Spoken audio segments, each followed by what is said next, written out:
Ebrahim Raisi کی شہادت کے بعد ایران میں 5 روزہ سوگ کا اعلان کیا گیا ہے۔ رہبر اعلیٰ آیت اللہ علی خامنائی نے نائب صدر محمد مقبر کو 2 ماہ کے لیے ایران کا عبوری صدر مقرر کیا۔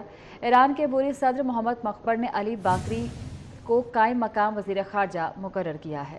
ایرانی صدر ابراہیم رئیسی کے ہیلی کاپٹر حادثے میں جاں بحق ہونے والے افراد کی تعداد 8 سے تجاوز کر گئی۔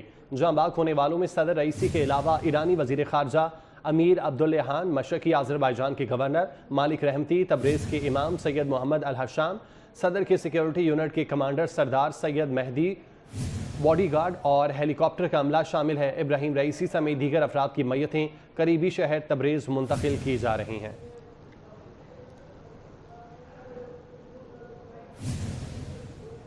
ایرانی صدر ابراہیم رئیسی کی شہادت کا باضابطہ طور پر سرکاری اعلان کر دیا گیا۔ شہادت کا اعلان کرتے ہوئے سرکاری اہلکار آبدیدہ ہو گیا۔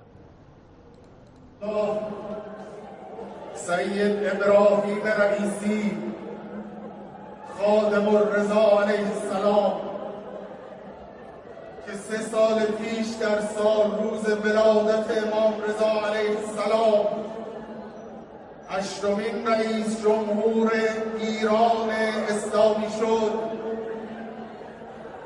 در شب ولادت امام رضا علیه السلام به شهادت رسید.